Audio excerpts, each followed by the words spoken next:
Norman Schwarzkopf Jr. was born in 1934 into a world where authority was not abstract. It was visible, structured, and uncompromising. His father, a towering law enforcement figure who professionalized the New Jersey State Police, believed discipline was the foundation of civilization itself. Order prevented chaos. Preparation prevented tragedy. Dinner conversations revolved around responsibility, around consequences, around the fragile line between stability and collapse. When his father was assigned to Iran as a security advisor to the Shah, young Norman witnessed geopolitical tension firsthand. He saw how governments balanced on delicate power structures. He saw crowds swell with emotion. He learned that control was temporary and strength required foresight. These early experiences forged something lasting inside him. Authority must be earned, not inherited. And when crisis comes, hesitation is dangerous. At West Point, he embraced structure. Engineering refined his analytical mind. Tactical studies sharpened his understanding of maneuver. The Academy's creed, duty, honor, country, became a code he internalized completely. He wasn't loud. He wasn't flashy. But he was methodical. And methodical leaders change wars. Vietnam confronted him with a brutal truth. War without clarity corrodes morale. There were no decisive front lines. No grand armored breakthroughs. Instead, there was jungle, uncertainty, and an enemy who vanished as quickly as he struck. As a battalion commander, Schwarzkopf walked through dense terrain knowing ambush could erupt at any second. He saw soldiers strain under psychological pressure more than physical exhaustion. Confusion was constant. During one ferocious firefight, he personally moved through hostile fire to evacuate wounded men. Shrapnel tore into him, but he refused evacuation until every soldier was accounted for.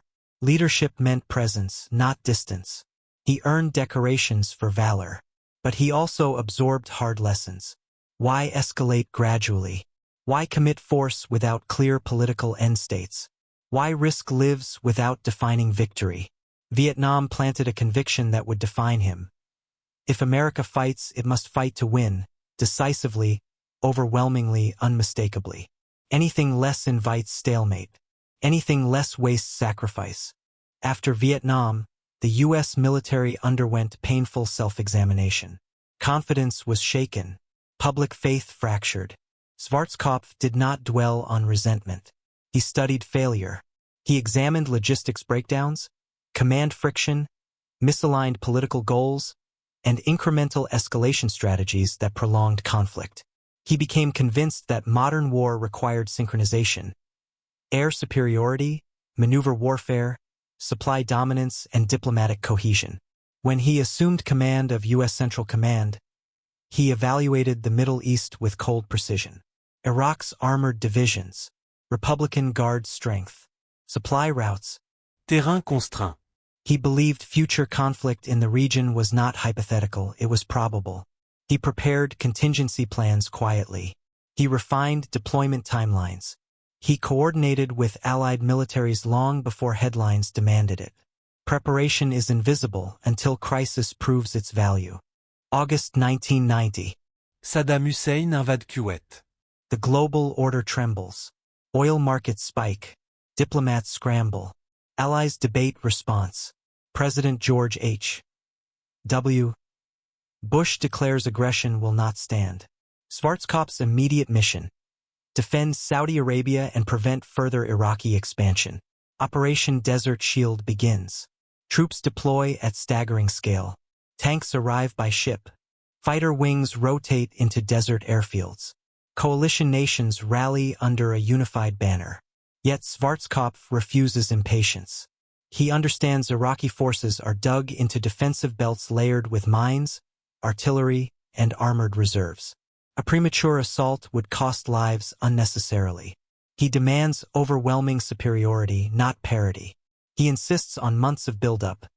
Manpower, air control, supply dominance, coalition synchronization. Some question the delay. He does not.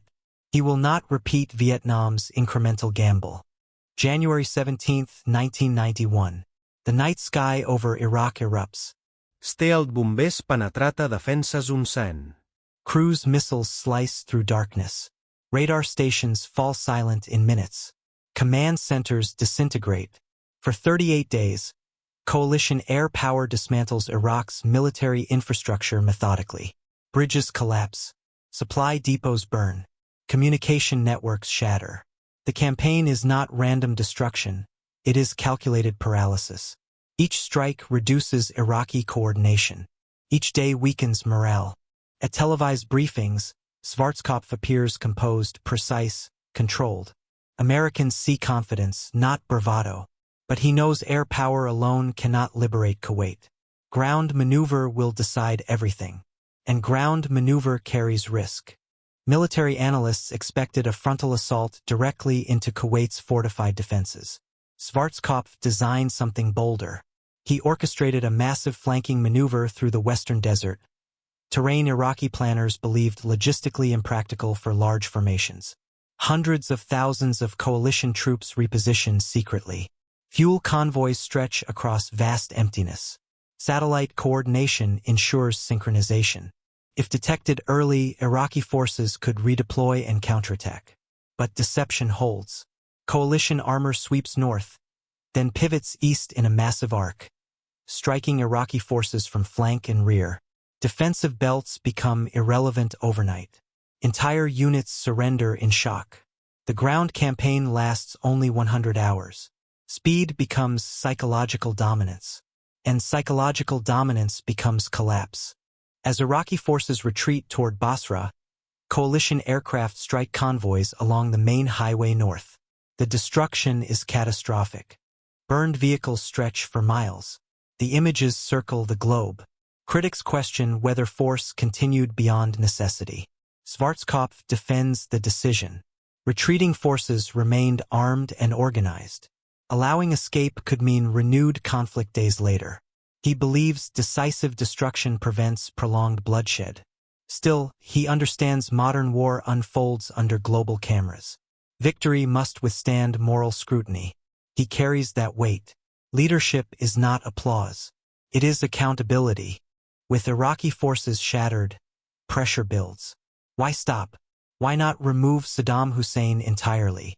Schwarzkopf remains aligned with the coalition mandate. Liberate Kuwait. Advancing to Baghdad risks urban warfare, high casualties, fractured alliances, and unclear political aftermath.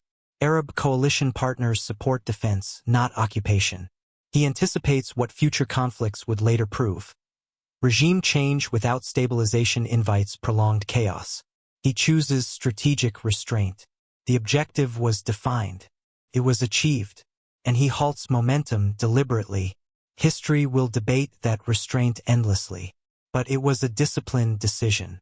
Desert Storm restores American military confidence in a way unseen since World War II. The world witnesses joint force integration at historic efficiency. Air, land, logistics, and coalition diplomacy operate as one machine. For a nation haunted by Vietnam's ambiguity, this is clarity. Schwarzkopf becomes a symbol of measured strength. His briefings are calm, analytical, transparent. He speaks of soldiers first, strategy second. He avoids triumphalism. He emphasizes unity. He reinforces doctrine. Overwhelming force, clear objectives, rapid termination. Military academies will study Desert Storm for decades as a model of operational design.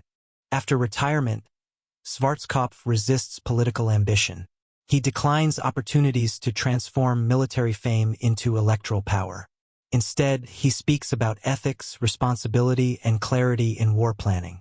He argues that committing troops demands defined objectives and exit strategies. He warns against mission creep and strategic ambiguity. His legacy is not just battlefield success. It is disciplined force under political control. For a brief moment in 1991, the United States demonstrated a model of war that was swift, coordinated, and limited in scope. Stormin Norman was never reckless fury. He was calculated dominance. And in the desert sands of the Middle East, he proved that preparation, clarity, and overwhelming force, applied with restraint, can end a war before it consumes a generation.